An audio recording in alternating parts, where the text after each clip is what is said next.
It's another episode of Jets Class after another Jets win, and there is so much on tap. Bookie, the baby Bookie, is going to join us later on in the show to pick the Jets against the spread. Dan Popper of The Athletic is going to give us the breakdown of the LA Chargers, 4 downs, and so much more, but it all starts right now with the takeoff. Left hand up.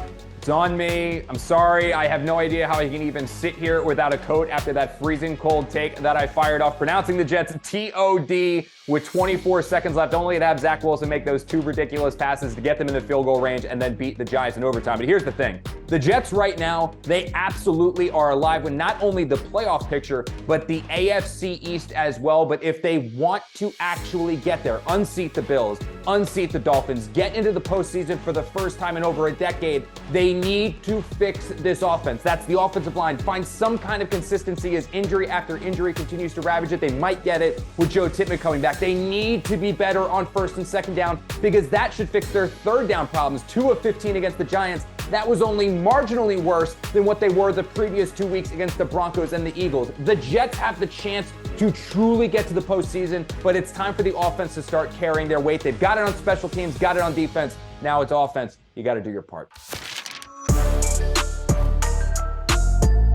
It is time now for 4 downs, and it is presented by Monmouth University. Explore further at monmouth.edu/amplified. It's simple. You guys know it by now. It's 4 topics on the Jets, my thoughts on those topics, and it starts right now with first down. Guess what? That was a 3rd down conversion. It is possible. Alien concept. It really is possible. I told you guys on Sunday not to expect a splashy deadline from the Jets, and guess what? There was no splashy deadline from the Jets. No moves made by New York this year. Now look, if Mike Evans of the Buccaneers was actually available, if Devontae Adams was actually available, the Jets were going to pursue those guys, try to get that superstar to this offense to get them over the hump, but those guys weren't available. So what Joe Douglas did was he sat back, he monitored the wire, he saw who was there, he decided if these guys could actually help the Jets, if they were worth the compensation it was going to cost to get them, decided there was not a player he wanted worth the compensation he was willing to give up, so the Jets sat back. Is it the wrong call, right call? We'll see, but like I said, this was always going to be a quiet deadline.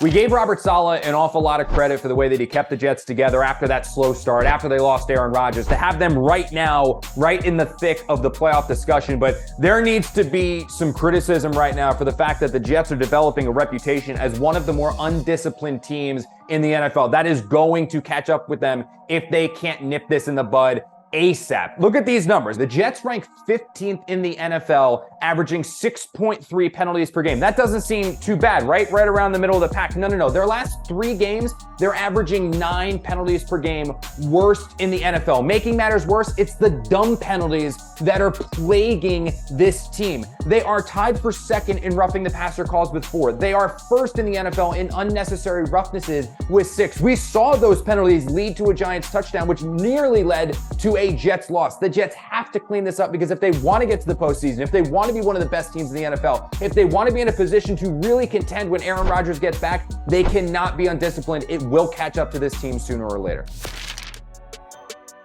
Sign someone, trade someone. That's what everyone wants to say whenever another member of this Jets offensive line goes down. But here's the thing. The only offensive linemen worth a damn are on teams that are good. That's the starters, that's their depth. And those teams that are good, they're not trading their starters, they're not trading their depth to give the players that they might need for a championship run to a team that needs those players. So what the Jets are going to have to do with Connor McGovern expected to miss time, with Wes Schweitzer expected to miss time, is make it work with the guys that they have internally. Odds are that means Joe Tippmann coming off the injury report, he is progressing to take back over at center his natural position. It means Billy Turner, a natural tackle, kicking inside to play guard for Schweitzer. Is it ideal? No. Is it great? Absolutely not. But this is what the Jets are going to have to do up front because reinforcements are not coming.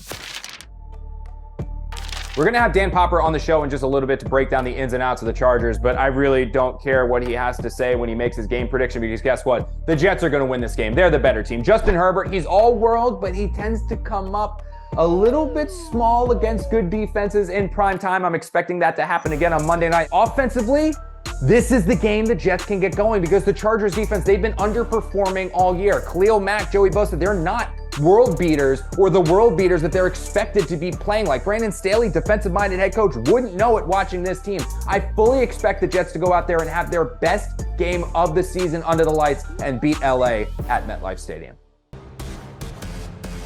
All right, my NFL picks have been an absolute disaster this year, so I am calling in reinforcements. I am turning to a girl who has never picked a game wrong in her life because she's never actually picked a game in her life. It is Rookie, the baby Bookie. Hey, Brooke, you ready?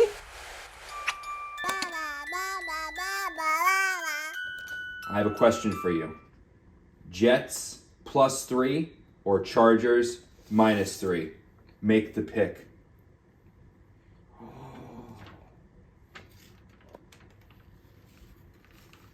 The Jets, it is. All right, we have one more for you. The listeners need money. I need this back though. All right, Brooke. The over-under is 41.5.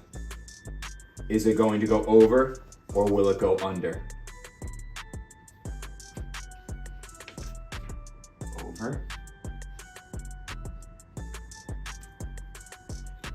She has spoken. Jets and the over.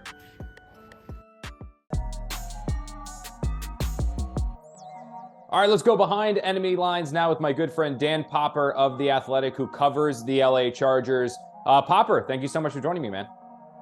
Thanks for having me, Connor. No problem, bud. No problem. All right, so I want to get right into this because I've been a big fan of the Chargers for a while and keep waiting for them to take that next step. It still doesn't seem like they have. What's been holding them back this year from becoming one of those top-tier teams across the league? Yeah, I think you have to start with the defense. Brandon Staley was hired in 2021 because of what he did with that Rams defense in 2020, building the best unit in football. And I think the Chargers certainly expected Staley to bring something close to that to the crosstown Chargers, and it just hasn't happened. Year one, they kind of pinned it on personnel, a lot of holdovers from a very different defense. But in the 2022 offseason, ownership spent more cash on their defense than any team in the league.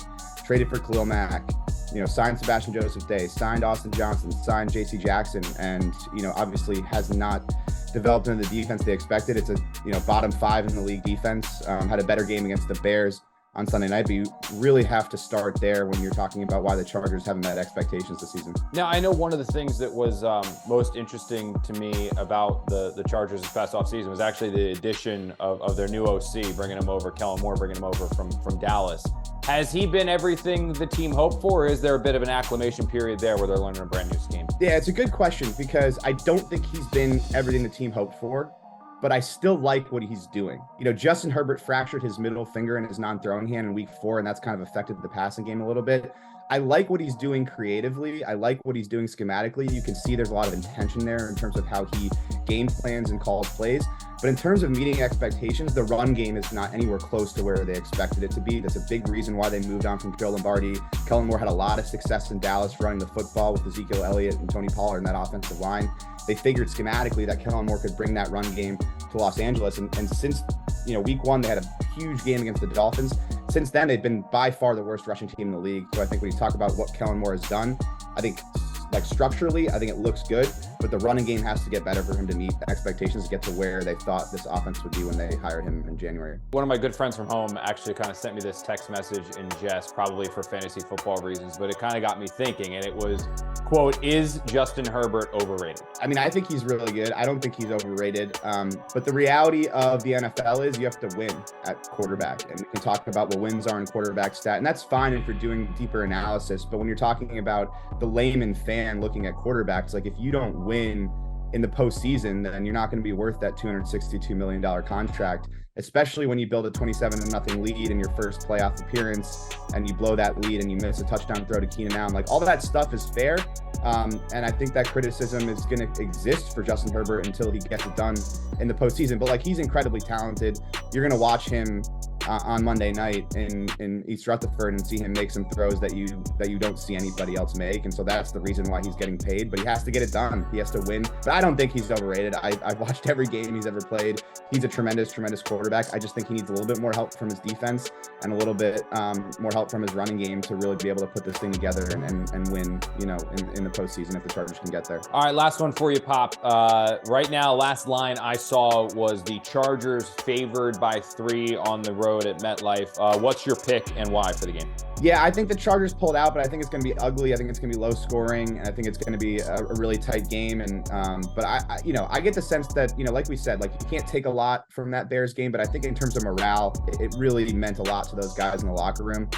It's a big game for the Chargers, though. This is a chance to get back to 500, but I think the Chargers pulled out something like 17-14, low scoring defensive game, and Justin Herbert makes the play at the end to pull it out. That's what I'm predicting. There we go. All right, Popper, thank you so much for joining. Once again, you guys can catch all of his work on The Athletic. Be well, Pop. Be well. Thanks for having me, Connor. That's going to do it for this episode of Jets Class. You can rewatch this episode along with all other episodes of Jets Class across SNY's digital platforms. That's Facebook, that's Twitter, that's SNY.TV. And make sure you join me and the rest of the Jets pregame live crew for Jets pregame live, 7 p.m. on Monday before the Jets take on the Chargers, looking for win number 5.